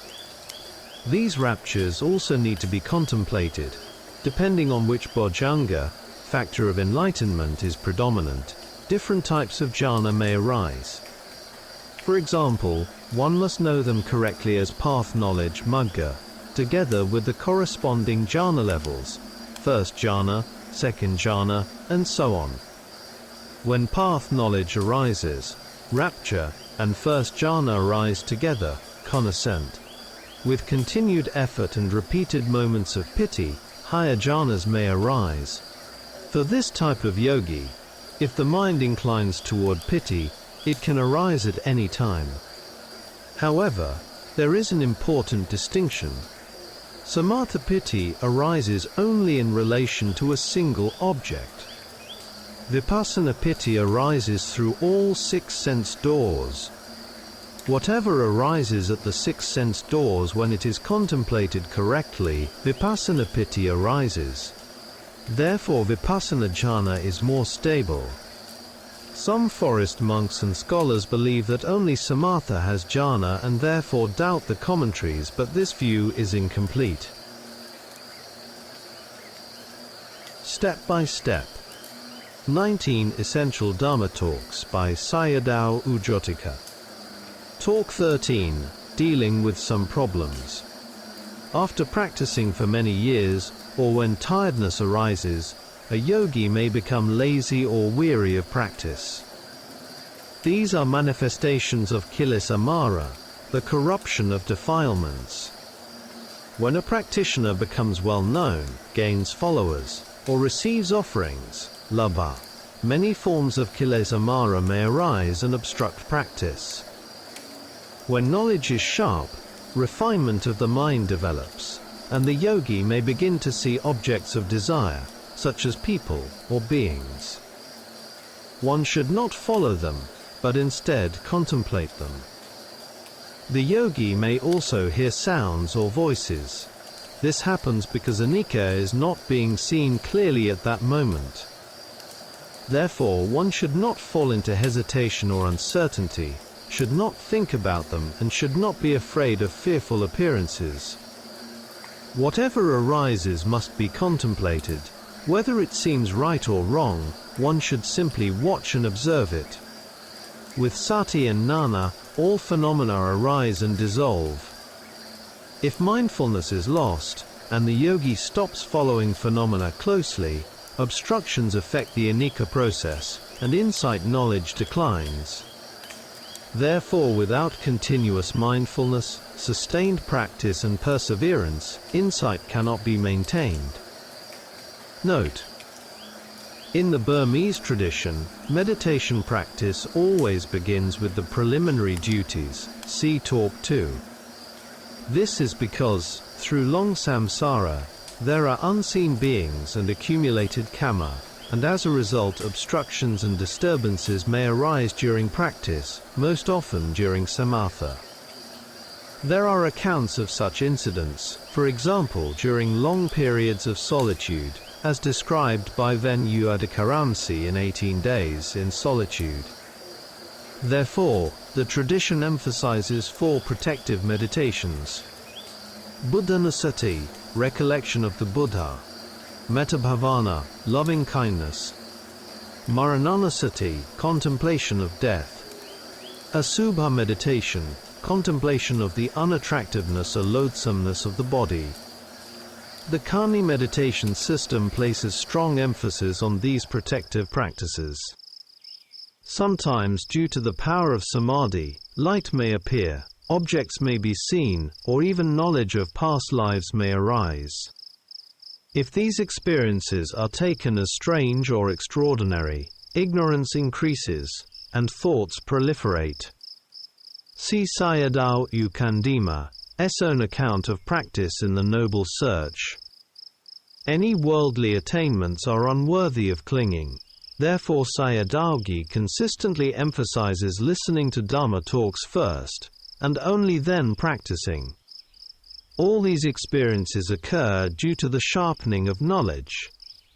Whatever refined objects arise, with the sole exception of nibbana, the yogi must contemplate their impermanent nature. When there is over-effort, samadhi is not strong enough to clearly discern anicca. Knowledge and thought may arise together. For example, one hears a sound, contemplates it, and then a thought follows. These thoughts must also be contemplated. As one approaches realization of the Dhamma, it is essential to contemplate whatever arises. At the crucial stage of the knowledge of disenchantment, nibbana, the yogi must continue practicing without getting up or stopping the practice, until path knowledge, magga, arises. If one gets up from the seat at this stage, it is very difficult to regain that level of knowledge. Even if it can be regained, one may need to practice again for a month, a year, or even an entire lifetime.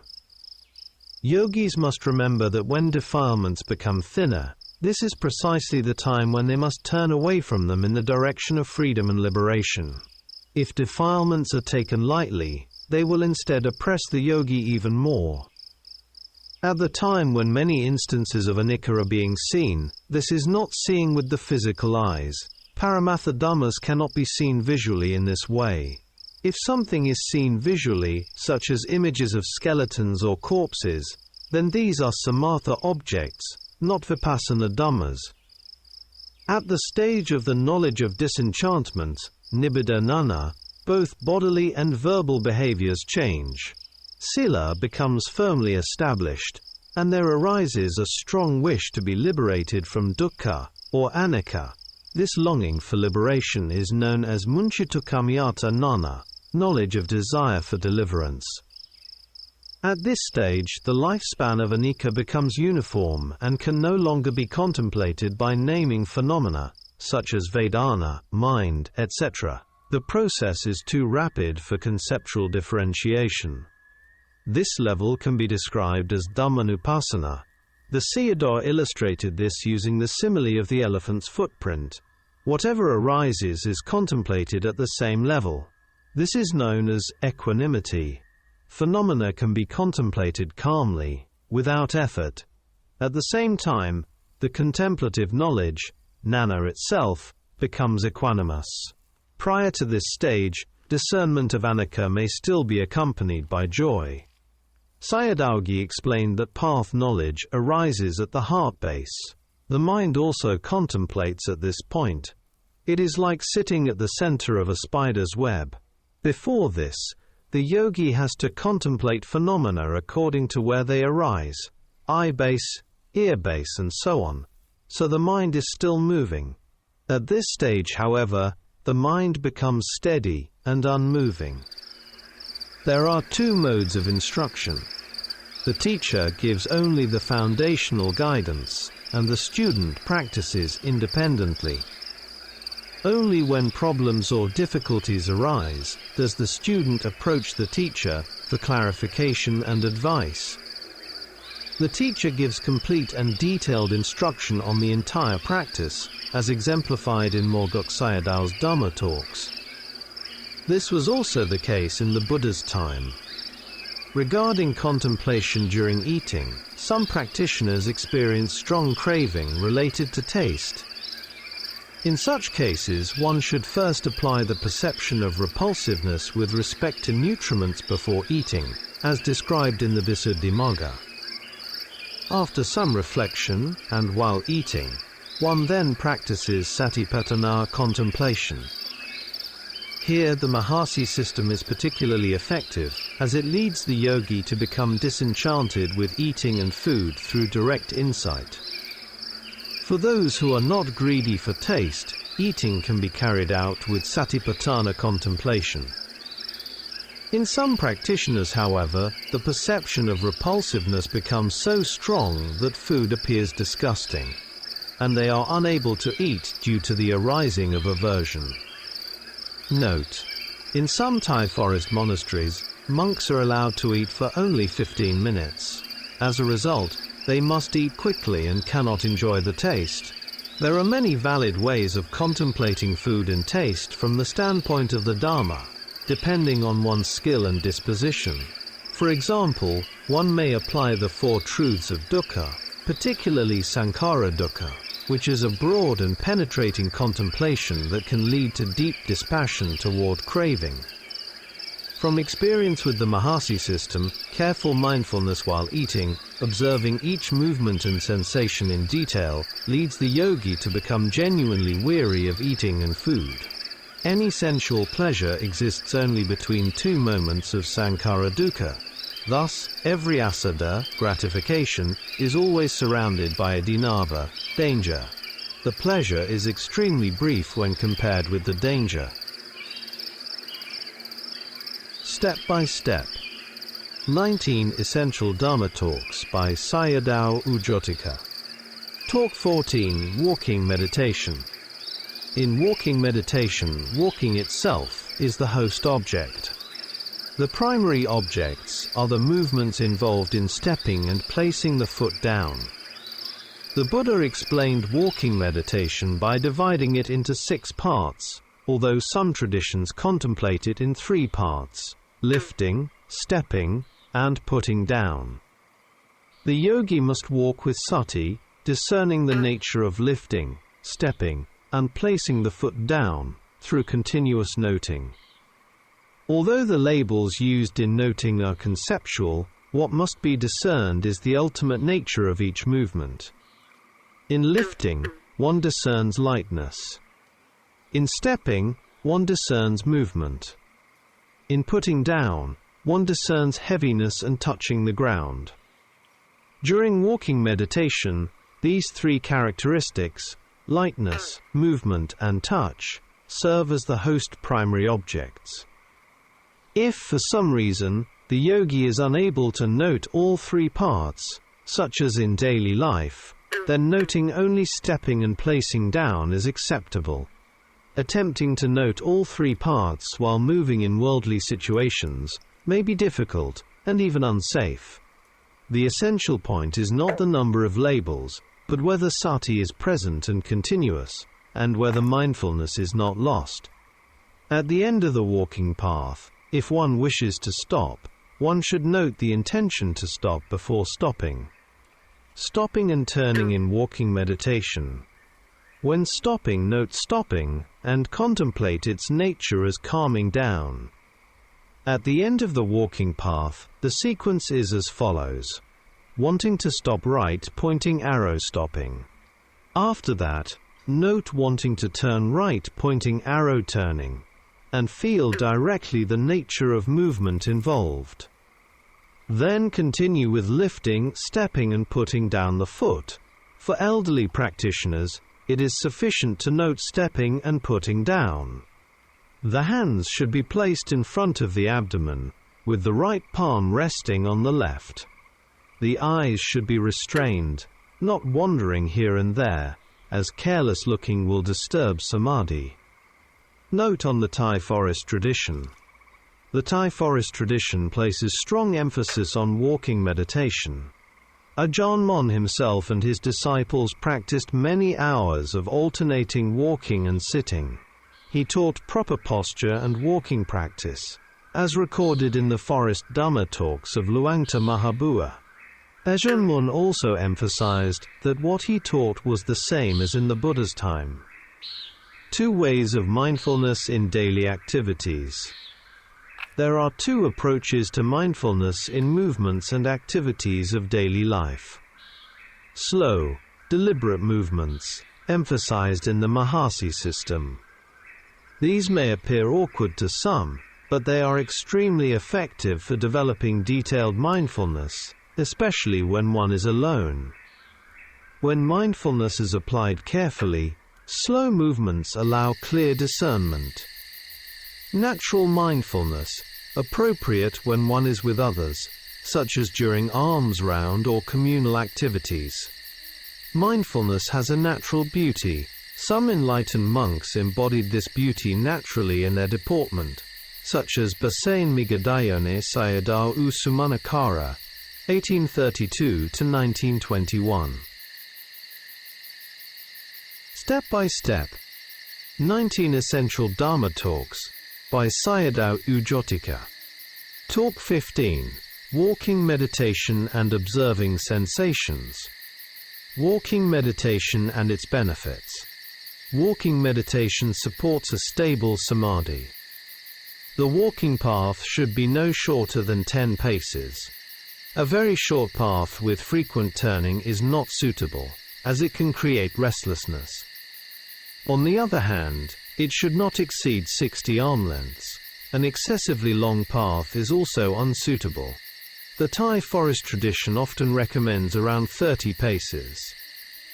The path should be even, with a width of about 2 arm lengths. Samadhi in walking meditation. Experiential aspects of walking meditation. When placing the foot down, it may feel as if the foot is sinking into the earth.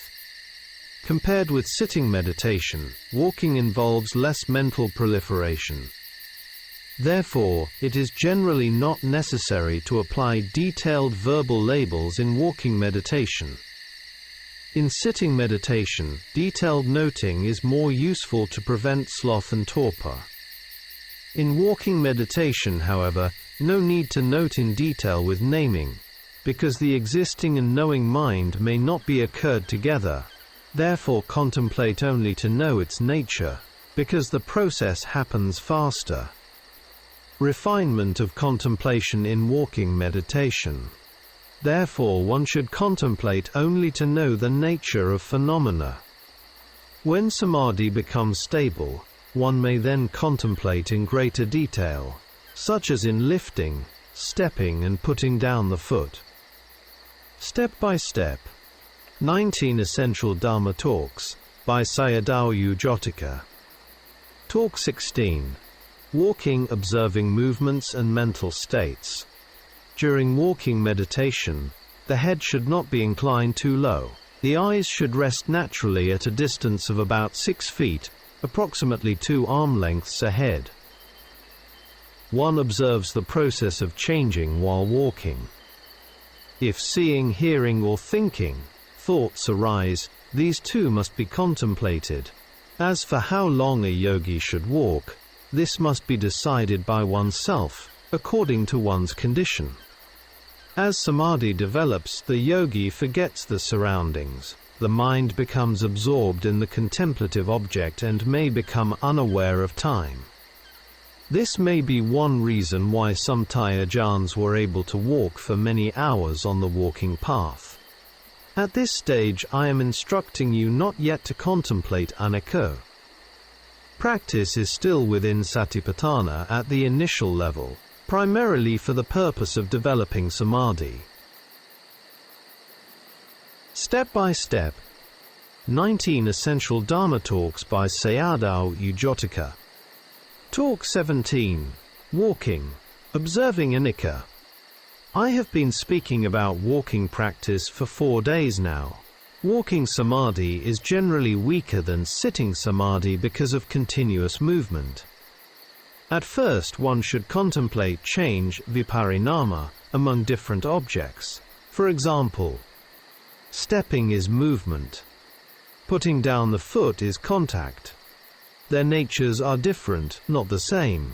This discernment of difference is called change, also understood as the arising of a new phenomenon, not a transformation into something permanent or soul-like, which does not exist. Mogok Sayadaw said that only by discerning change, not sameness, can one see dissolution. In the beginning, Samādhi is weak, so the yogi does not yet contemplate Anicca directly. Instead, one contemplates the arising of different phenomena. Later, as practice matures, the yogi will discern Anicca itself, that is, dissolution. On observing whatever arises, here the teacher again emphasizes that whatever arises must be observed. After clearly seeing arising phenomena, it becomes easier to discern dissolution, vanishing. Therefore, when Samādhi is still weak, especially in walking meditation, one should first discern change. In the beginning, yogis are instructed to use noting, naming, for 2 main reasons. They do not yet know how to practice, and they may become lazy in practice without guidance. Noting and knowing are not the same. Noting or perception and knowing are not the same. Noting is giving a name or concept to an experience, such as seeing, hearing, or thinking. Knowing is direct confirmation or penetration of the phenomenon in another way. Concepts and discernment, panati and panna, indicate that samatha and vipassana are not the same practice. Why are there so many problems and so much suffering in the world? Because human beings become lost in concepts, deceived by their own minds and by defilements, kilesa. The mind becomes confused, increasingly defiled, and deteriorates. Yet most people take this condition to be a sign of intelligence. Step by Step 19 Essential Dhamma Talks by Sayadaw Jotika. Talk 18. Walking, Observing Anicca. In walking meditation, it is often easier to contemplate 2 points, stepping and putting down the foot, than 3 points. This makes discernment of Anicca more accessible, in comparison with lifting, stepping, putting down. This is normal walking, which can be practiced anywhere. At this stage one is not yet seeing insight knowledge. Rather, both knowledge and objects are still arising together. During walking, path knowledge can arise. When an object is repeatedly contemplated as Anicca, clinging to it gradually falls away. In the same manner, when contemplative knowledge matures, path knowledge arises. That is, when clinging falls away from both the contemplated object and the contemplating mind. Step by Step 19 Essential Dhamma Talks by Sayadaw Jotika. Talk 19. Lying Down, Observing Anicca. Contemplation on death and the unattractive nature of the body. One lies down on the back and undertakes contemplation. Place both hands on the abdomen, one on top of the other. First, contemplate death. Here the teacher used Mogok Sayadaw's verse on death. I am sure to die, it is only a matter of time. Contemplation on death can be practiced by anyone and is highly effective. There are many approaches. Here, I would like to recommend a sutta from the Anguttara Nikaya, Book of the Sevens, namely Sutta number 74, Araka Sutta. See Bhikkhu Bodhi's translation. A person may die at any time, in any place, from any disease and in any posture. Sayadaw Jotika once recounted an incident. An old man came to a monastery in a village. After some time he went near a fence to urinate and never stood up again. He remained squatting there for a long time. When people became suspicious and went to check, they found that he had already died. Contemplation on death gives rise to a strong sense of urgency, samvega, which stimulates effort in practice. Method of contemplation while lying down. One may contemplate in-breaths and out-breaths, or the movement of air at the abdomen, or whatever bodily phenomena arise. First, contemplate the in and out breath until the mind becomes calm, then contemplate systematically, step by step, scanning the body from the head down to the feet. In this way one directly experiences bodily phenomena, khanda, such as warmth and coolness, pressure at the point where the head touches the pillow or floor, heat and pain arising at the wrists touching the ground, heat and pain at the heels. These areas become distinctive objects for contemplation. At the beginning of this practice there are 7 primary points of contemplation. In-breath, out-breath, back of the head, 4 to 5, 2 wrists, 6 to 7, 2 heels. Through observing these points the yogi learns to discern arising and passing away, leading gradually to insight into Anicca. Contemplation before sleep. Every time one goes to sleep one should begin with contemplation. The reason is that this practice is like discarding everything accumulated throughout the day. All worldly pollution, mental debris and residual impressions. These include thoughts connected with greed, anger, and delusion, as well as clinging in actions performed during the day. Note: if one reflects on the nature of suffering of becoming from the standpoint of the Dhamma, it may appear depressing. Most human beings engage in many unwholesome actions, and their minds gradually become more defiled and corrupted. Therefore, unless purification is undertaken, one's habitual destinations in samsara tend toward the 4 woeful states of existence. Mental states at bedtime. At bedtime various mental states and thoughts may arise. These must be washed away through contemplation. Near sleep, habitual character traits may surface. Those dominated by greed. Those dominated by anger. Those dominated by delusion. Accordingly, one should apply suitable contemplations. Contemplation of the unattractive nature of the body, asubha. Cultivation of goodwill, metta. Ānāpāna meditation. And, when appropriate, contemplation of death as a supportive practice. When the body is tired after a long day, it may not be suitable to practice insight immediately. In such cases one should first calm the mind using these supportive meditations. Resolution before sleep. Before falling asleep, the yogi should make a clear resolution. I will wake up without abandoning the practice. On waking one resumes contemplation without letting it drop. This establishes continuity and forms a habit of practice. Mogok Sayadaw himself instructed yogis to fall asleep and wake up in this way. Posture for contemplation before sleep.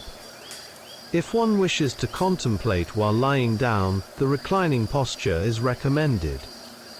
Recline on the right side rather than the left. The left side tends to make the heart feel heavy and can induce sleep too quickly, whereas the right side allows for longer contemplation. The Buddha himself reclined on the right side, and he taught monks to do the same. One may also lie on the back, provided mindfulness is maintained. The legs should not touch each other, If the ankles press together, pain may arise, therefore they should be slightly separated. Near the threshold of sleep. As the mind calms down, supportive meditation gives way naturally to insight contemplation. Near the point of falling asleep, mental images, nimitta, sounds or other sense phenomena may appear. Whatever arises at that time must also be contemplated, without selection or aversion. This is the continuation of practice up to the very edge of sleep.